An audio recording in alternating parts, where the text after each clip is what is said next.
Shalom mon frère, shalom ma sœur. Que la grâce de notre Seigneur Jésus-Christ, l'amour de Dieu le Père et la communion du Saint-Esprit soient avec vous partout là où vous écoutez ces messages. Je bénis l'Éternel pour cette grâce qu'il nous fait. Une fois encore, il nous attire dans sa présence pour nous communiquer sa pensée. Et je rends grâce à Dieu car il a jugé bon de m'utiliser comme ce canal par lequel il aimerait communiquer ses oracles à son merveilleux peuple que vous êtes. C'est une grâce, c'est un privilège et c'est une bénédiction. En ce jour, le Saint-Esprit nous a mis à cœur de parler de ces deux grands événements qui vont se suivre et qui vont bientôt arriver. Bien-aimé, le Saint-Esprit nous a mis à cœur de parler d'un thème spécial en ces jours. Nous parlons de la connexion prophétique entre la fête de la Pâque et de l'éclipse solaire 2024. Alléluia. C'est plutôt un thème étrange quand nous nous poserons la question, mais c'est quoi la relation entre la Pâque et l'éclipse solaire? Bien-aimé, le Saint-Esprit nous a révélé une relation prophétique qui existe entre la fête de la Pâque et l'éclipse solaire de cette année 2024. Raison pour laquelle je vous inviterai à suivre cette vidéo attentivement pour que vous compreniez quel est le message derrière la Pâque de cette année et l'éclipse solaire de l'année 2024. Alléluia. C'est quoi une éclipse solaire? Avant de dire quoi que ce soit, nous devons savoir que c'est avant tout un jeu d'ombre entre trois acteurs. Nous avons le soleil, la lune et la terre. Mais c'est donc quoi l'éclipse solaire? C'est un phénomène astronomique qui se produit peu rarement lorsque la terre, la lune et le soleil sont bien alignés. Mais qu'est-ce que cela veut dire? Bien-aimé, la terre et la lune ne tournent pas sur le même plan. Du coup, l'alignement de ces trois astres ne se produit que peu rarement. Bien-aimé, pour mieux comprendre ces phénomènes astronomiques, je nous inviterai à suivre cette petite vidéo qui explique clairement, en termes simples et brièvement, ces concepts de l'éclipse solaire. Et juste après, nous allons nous retrouver pour continuer avec notre étude biblique. Que Dieu vous bénisse abondamment. Oh, c'est comme un anneau. Impressionnant, n'est-ce pas les enfants? Les éclipses durent plusieurs heures. Ah, qu'est-ce qu'il se passe? Hé, tu sais très bien que tu ne peux pas l'éviter à l'école. Reviens ici. Je ne peux pas! Ce vaisseau, je le connais! Bonjour Terrienne. Hey, bonjour! Oh, quelle peur tu m'as faite! Oui, pardon pour t'abducter sans prévenir, mais c'est une urgence. Un autre astéroïde se dirige sur la Terre? Non, c'est pire. J'ai un examen demain et on m'a dit qu'il y aura les éclipses. Tu peux me les expliquer? Ouf, tu m'as fait peur! Tu as de la chance! Il y a quelques jours, nous avons étudié les éclipses solaires. Génial! Raconte-moi tout. Très bien, sois attentif! Parfois, le Soleil, la Terre et la Lune s'alignent en provoquant une éclipse. Depuis la Terre, on peut voir deux types d'éclipses. L'éclipse solaire, comme celle que l'on voit ici. Je t'explique calmement. Une éclipse solaire se produit quand la Lune est entre la Terre et le Soleil, bloquant ainsi une partie de la lumière du Soleil ou même en le cachant complètement. Cela signifie que pendant la journée, la Lune se déplace devant le Soleil en l'obscurcissant. C'est pour ça que depuis la Terre, nous voyons quelque chose de similaire à un anneau de lumière. C'est très important que tu saches que pour voir une éclipse solaire, il est nécessaire de se protéger les yeux avec des lunettes spéciales. Et voilà, c'est terminé. C'est très intéressant, pas vrai? C'est incroyable. Voyons, lis-moi ce que tu as écrit pour savoir si tu as bien compris. Les éclipses ont lieu quand la Terre, le Soleil et la Lune s'alignent. Depuis la Terre, nous pouvons observer deux types d'éclipses. Les éclipses solaires ont lieu quand la Lune se place entre le Soleil et la Terre en créant une ombre qui recouvre la superficie terrestre. C'est très bien! Je suis sûre que tu réussiras l'examen. Je te laisse. Je dois étudier. De rien!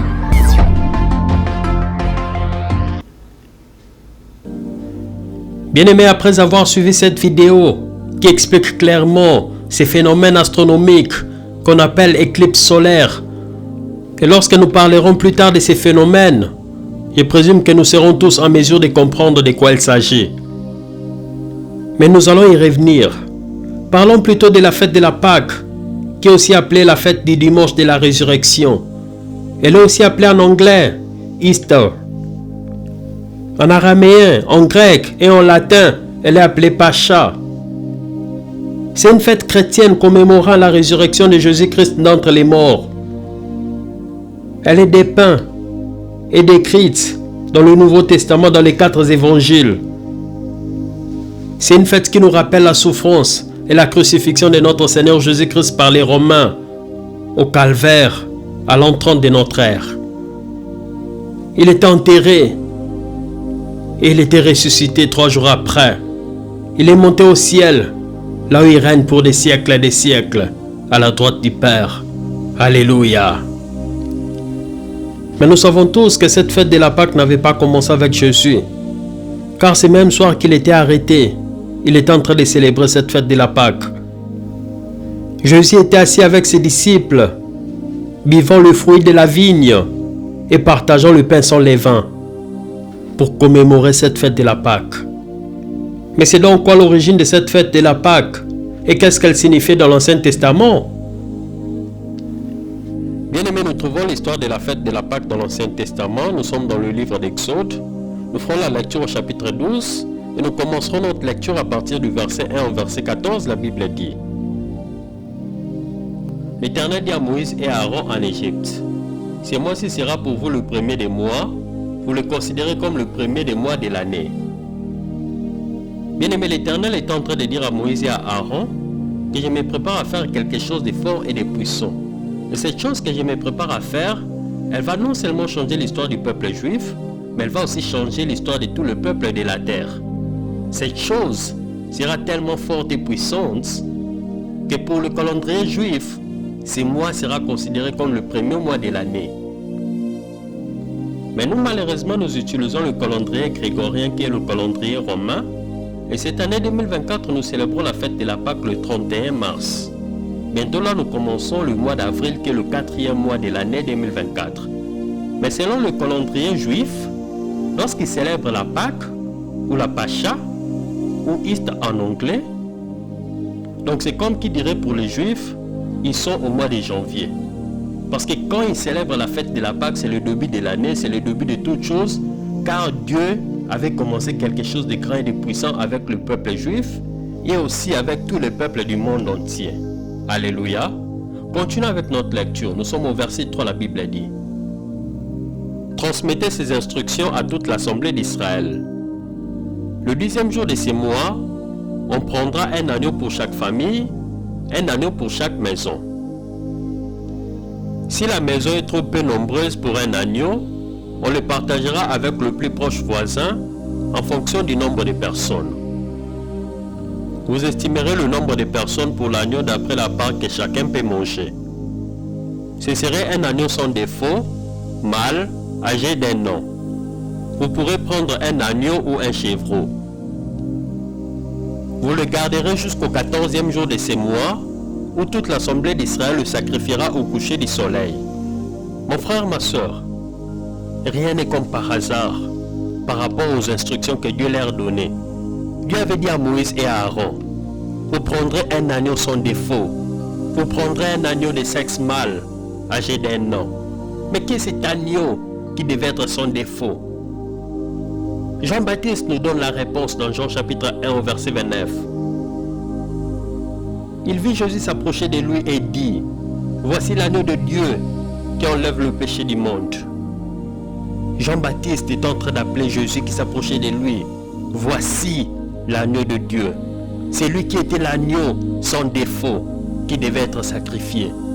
Et au verset 6 d'Exode 12, la Bible nous dit: l'Éternel avait dit à Moïse et à Aaron que c'est au coucher du soleil que ces agneaux devaient être sacrifiés.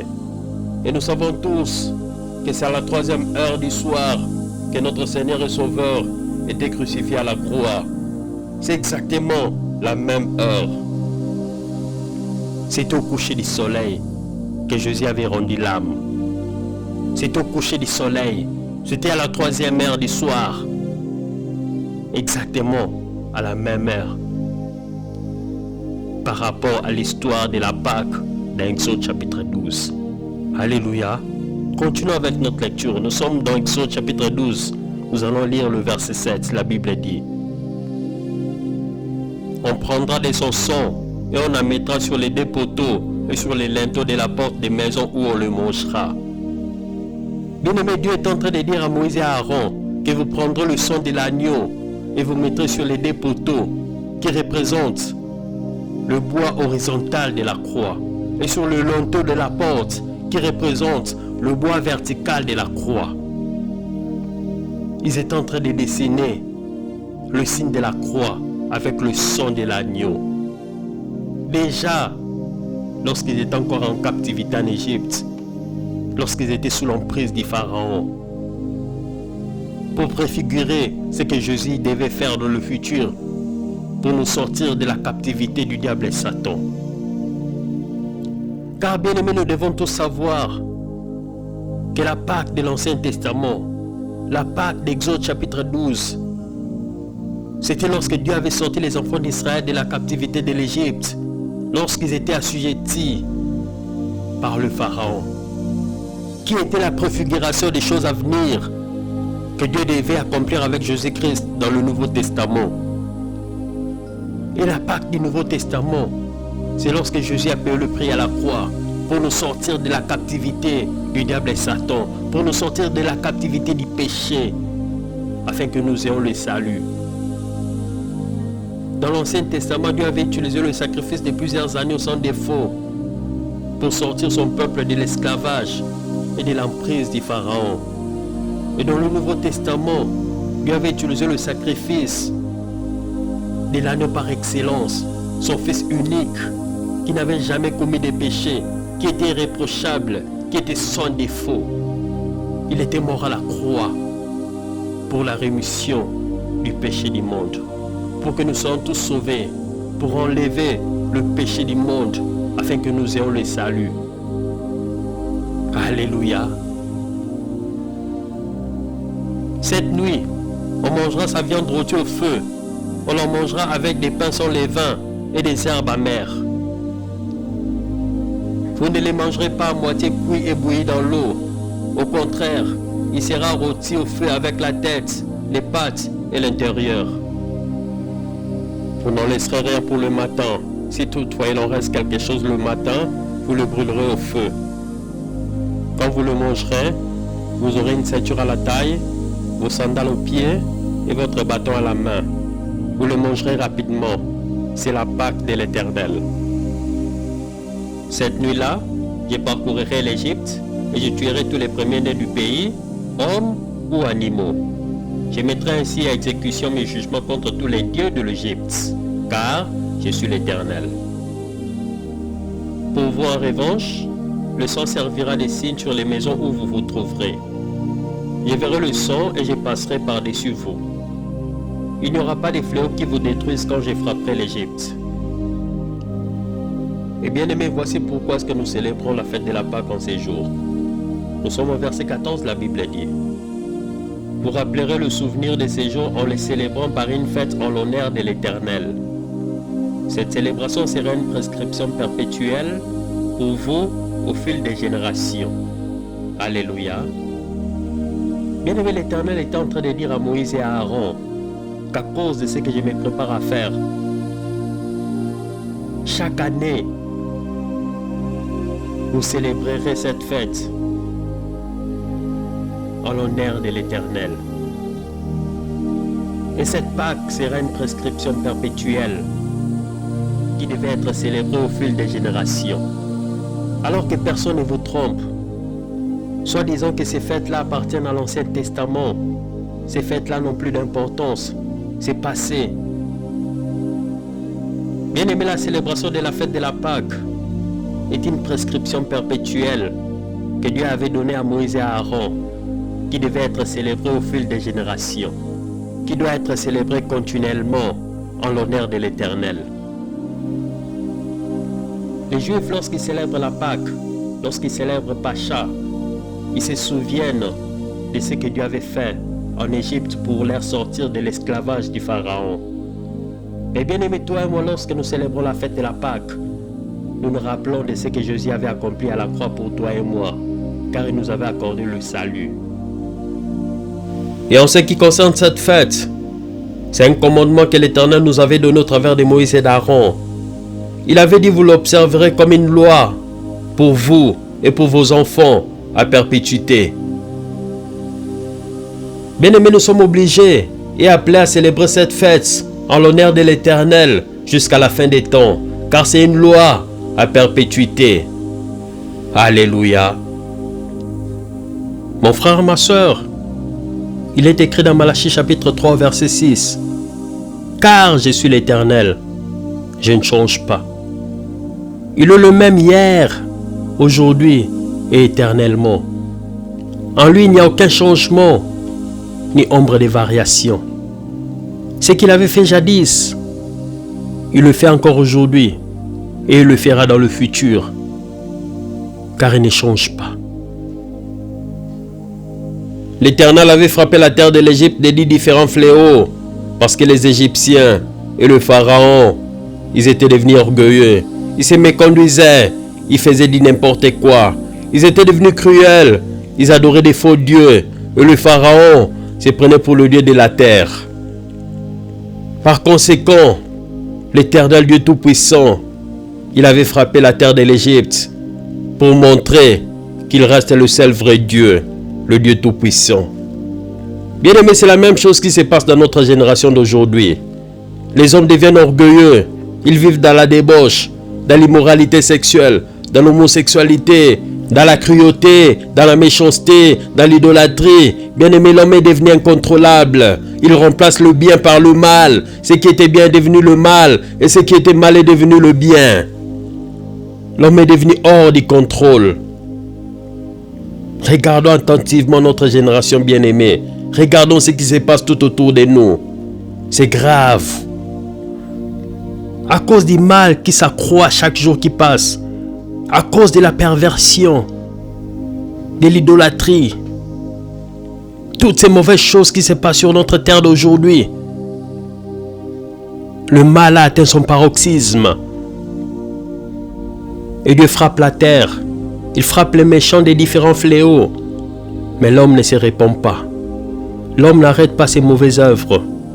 L'homme continue à se pervertir et à s'éloigner de Dieu. Nous avions tous expérimenté le coronavirus qui a fait au moins 3 millions de morts dans le monde entier. Et jusqu'à présent, nous ne nous en sommes pas encore remis, quand nous continuons à pleurer des êtres chers que nous avions perdus à cause de cette pandémie. Et pendant que nous continuons à pleurer, il y a cette guerre en Ukraine qui a commencé et qui continue jusqu'à présent. Et selon BBC News, on nous parle de 70 000 soldats ukrainiens et de 180 000 soldats russes qui ont été tués à cause de ces conflits. Bien aimé, nous parlons approximativement de 250 000 personnes qui sont déjà mortes à cause de cette histoire de la guerre. Et cela sans compter les civils, qui incluent les femmes et les enfants. Et comme si cela ne suffisait pas, nous avons plusieurs confrontations, plusieurs conflits dans différents pays qu'on catégorise différemment. Il y a des insurrections terroristes dans différents pays, comme au Nigeria. Il y a déjà 8500 morts. Au Burkina Faso, plus de 8000 morts. Au Mali, 5000 morts. En Irak, il y a des troubles politiques et cela a déjà causé 3000 morts. Il y a la guerre civile en Somalie. Cela a déjà créé 10 000 morts. La guerre civile en Éthiopie, 7 000 morts. La guerre civile au Yémen, environ 5 000 morts. La guerre civile en Afghanistan, 7 000 morts. La guerre contre la drogue au Mexique, 7 000 morts. En Colombie, 7000 morts. Il y a des violences ethniques au Soudan du Sud. Plus de 2000 morts.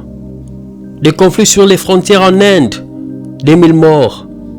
Conflits d'agression sur les frontières de la RDC. Plus de 20 000 morts. Conflit des frontières au Pakistan. 3000 morts. La guerre des gangs et la guerre civile en Haïti qui entraîne déjà plus de 2000 morts. Et sans oublier la guerre entre Israël et Palestine. Le conflit entre Israël contre les Hamas et le Palestinien qui a déjà fait environ plus de 20 000 morts. Où allons-nous, bien-aimés? On aurait cru que cela pouvait se limiter là. Mais le 1er janvier 2024, il y a eu un grand séisme, un grand tremblement de terre au Japon qui a provoqué l'effondrement des bâtiments, des maisons et des buildings et qui entraîna 126 000 morts et plusieurs blessés. C'est grave. Les gens meurent chaque jour. Il n'y a plus de pitié. Il n'y a plus de compassion. Les hommes s'entretuent entre eux. La misère, la souffrance, la pauvreté. Mon frère, ma soeur, je crois que vous vous posez plusieurs questions. C'est quelque chose de normal. Et je vous entends même me demander, mais pourquoi si Dieu est tant amour, permet-il toutes ces mauvaises choses? Est-ce Dieu est si cruel jusqu'au point d'exterminer les hommes qu'il a créés à son image et à sa ressemblance? Mais pourquoi Dieu permet-il que la terre qu'il a formée, qu'elle soit frappée de tous ces fléaux? Bien aimé, je me pose aussi toutes ces questions, car je suis humain, je suis vivant, je vois tout ce qui se passe tout autour. Ça m'arrive aussi de me poser plusieurs questions. Quand je regarde la pandémie, la guerre, la misère, la pauvreté, la crise économique, des tremblements de terre, tous les désastres naturels, des gens qui meurent à gauche et à droite, la cruauté, la violence qui règne sur la terre. Pourquoi Dieu permet-il toutes ces mauvaises choses? Pendant que je me posais toutes ces questions, voici le Saint-Esprit m'avait mis à cœur un passage que j'aimerais partager avec vous. Nous sommes dans Matthieu chapitre 16 et nous ferons la lecture au verset 4. La Bible dit: une génération méchante et adultère demande un miracle. Il ne lui sera donné d'autre miracle que celui de Jonas. Puis il les quitta et s'en alla. Alléluia. Bien aimé, c'est tout ce que le Saint-Esprit m'avait mis à cœur comme passage. C'était la réponse à la question ou aux questions que je me posais. Et directement je me tracassais. Mais pourquoi Dieu m'a donné ce passage? Quel est le rapport avec toutes les questions auxquelles je suis confronté en ces moments? Et comme le Saint-Esprit est merveilleux, bien-aimé, il m'avait poussé à faire d'autres recherches concernant l'éclipse solaire qui se produira le 8 avril 2024. J'ose croire que vous en avez entendu parler. Cette éclipse solaire, bien-aimé, est un avertissement venant de Dieu. Car l'Éternel Dieu aime l'homme. Raison pour laquelle il a utilisé ses prédicateurs, il a utilisé ses prophètes, il a utilisé ses pasteurs, il a utilisé ses évangélistes pour prêcher la bonne nouvelle au peuple. Pour enseigner la parole de Dieu à toute la création.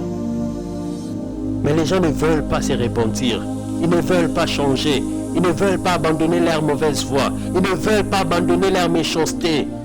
Ils ne veulent pas abandonner leur mauvaise vie. Et cette fois-ci, l'Éternel aimerait utiliser l'éclipse solaire pour donner un avertissement aux habitants de la terre. Bien-aimés, au début de notre message, nous avions parlé de ces phénomènes astronomiques appelés éclipses solaires. En ce stade, nous sommes tous au courant de quoi il s'agit, parce que nous en avions parlé et nous avions même suivi une explication qui nous a très bien expliqué de quoi il s'agit. Mais pourquoi avions-nous parlé de l'éclipse solaire?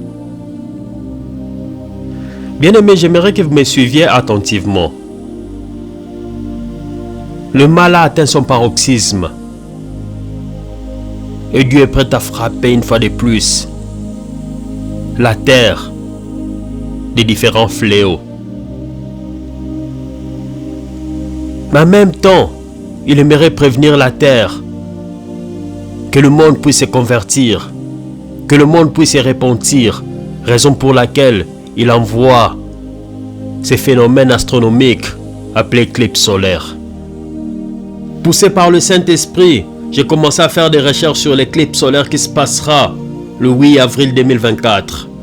Je me suis finalement rendu compte que ça fait 7 ans qu'il y avait eu une éclipse solaire totale aux États-Unis d'Amérique. Et ça fait 45 ans qu'il n'y avait plus eu d'éclipse solaire totale au Canada. Et après plusieurs années, comme je disais, en cette année 2024, il y aura une éclipse solaire totale qui passera par le Mexique, les États-Unis d'Amérique et le Canada. Et lorsque nous parlons d'une éclipse solaire totale, ce n'est pas tous ces 3 pays qui seront plongés dans l'obscurité totale. Il y aura des villes ou des régions qui seront partiellement couvertes par l'éclipse solaire, mais il y aura des villes particulières qui seront totalement dans l'obscurité pendant quelques minutes. Bien aimé, en approfondissant mes recherches, je me suis finalement rendu compte qu'aux États-Unis particulièrement, certaines des villes qui seront totalement plongées dans l'obscurité pendant quelques minutes à cause de l'éclipse solaire totale. Bien aimé, il y a des noms qui ont attiré mon attention et qui m'ont laissé perplexe. Mon frère, ma soeur, j'aimerais que vous me suiviez attentivement. Il y a une ville appelée Jonas City qui se trouve à Houston, Texas. Et cette ville sera plongée dans l'obscurité totale à cause de l'éclipse solaire totale.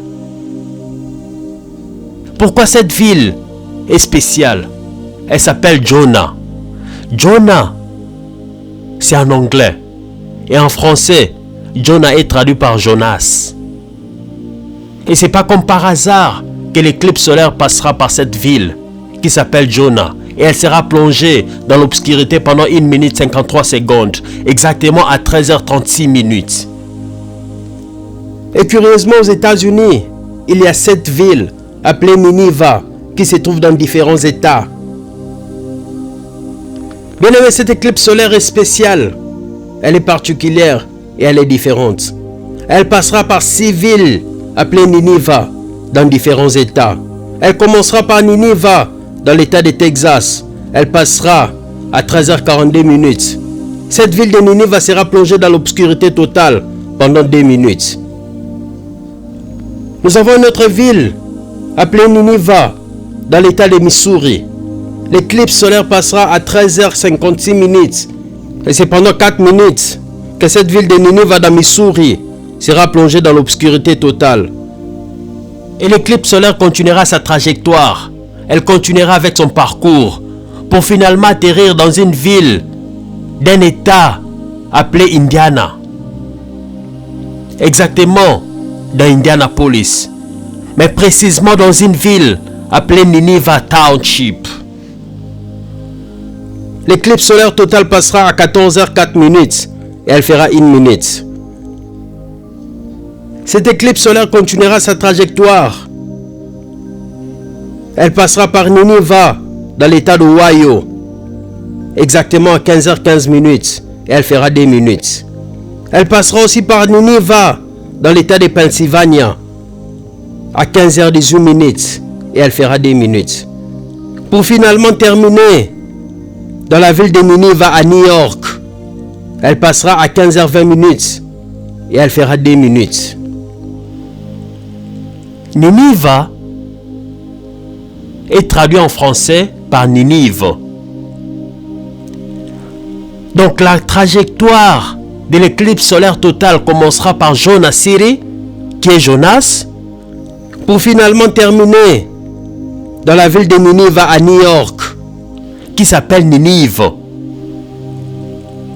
En d'autres termes, nous voyons que Dieu est en train de nous dire que voici l'éclipse solaire totale qui passera par les États-Unis d'Amérique.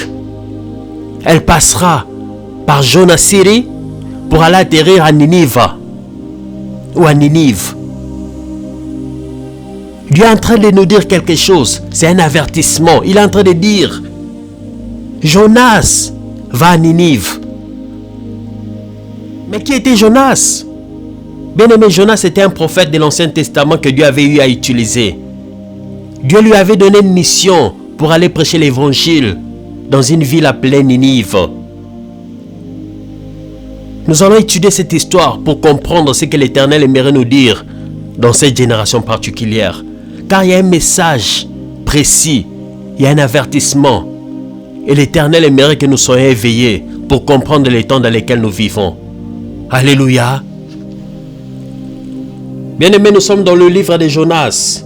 Nous allons rapidement faire une lecture kangourou, c'est-à-dire que nous serons en train de sauter. Nous sommes dans Jonas chapitre 1. Nous ferons la lecture du verset 1 au verset 2, la Bible dit. La parole de l'Éternel fut adressée à Jonas, fils d'Amittai. Lève-toi, va à Ninive, la grande ville, et crie contre elle, car sa méchanceté est montée jusqu'à moi. Bien-aimés, vous remarquerez avec moi que la raison principale qui avait poussé l'Éternel à envoyer Jonas vers Ninive, c'est à cause de la méchanceté de cette ville qui était montée jusqu'à l'Éternel. Ce peuple se méconduisait. Ils vivaient dans la débauche, dans l'immoralité sexuelle, dans la fornication, dans la perversion, dans la cruauté. Ces peuples vivaient dans l'idolâtrie. Ils vivaient dans le péché. Et à cause de toute cette méchanceté, cela a été monté jusqu'à l'Éternel. Et Dieu ne voulait plus de cette ville. Nous sommes dans Jonas chapitre 3 et nous ferons la lecture du verset 1 au verset 10, la Bible dit. La parole de l'Éternel fut adressée à Jonas une deuxième fois. Lève-toi, va à Ninive, la grande ville, et fais-y la proclamation que je t'ordonne. Jonas se leva et alla à Ninive, conformément à la parole de l'Éternel. Or, Ninive était une ville immense, il fallait 3 jours de marche pour en faire le tour. Jonas fit d'abord dans la ville une journée de marche, il proclamait, dans 40 jours, Ninive sera détruite. Les habitants de Ninive crurent à Dieu. Ils proclamèrent un jeûne et s'habillèrent des sacs, depuis les plus grands jusqu'aux plus petits. Le roi de Ninive apprit la nouvelle. Il s'éleva de son trône, retira son manteau, se couvrit d'un sac et s'assit sur la cendre. Bien-aimés, écoutez ce que le roi fit faire dans la grande ville de Ninive. Nous sommes au verset 7, la Bible dit.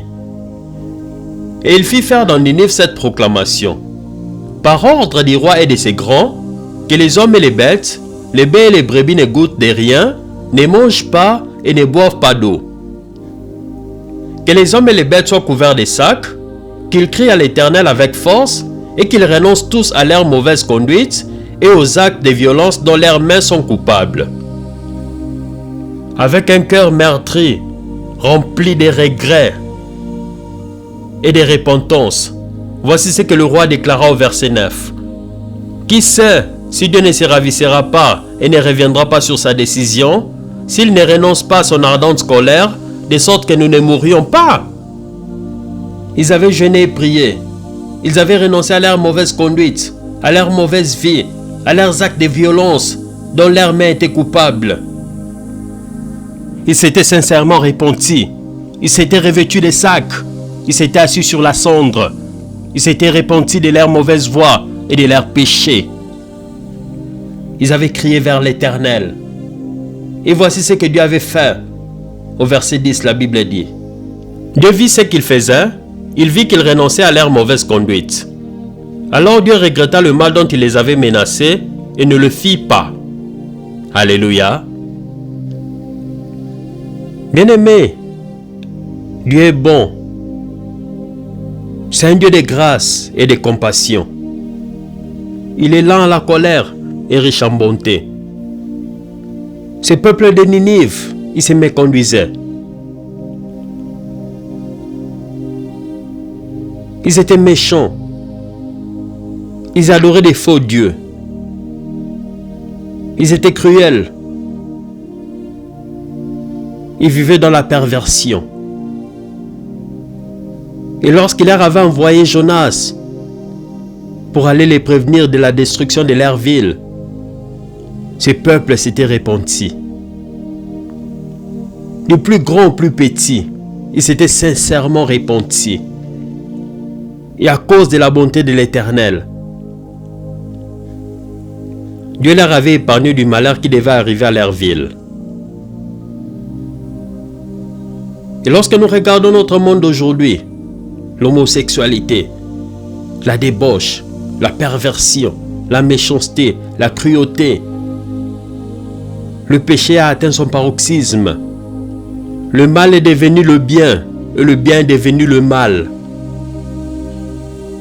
Et parmi les grandes puissances qui poussent ces mauvaises choses, les États-Unis, le Canada, l'Union européenne, ce sont ces nations qui sont derrière ces agendas diaboliques pour pervertir le monde entier.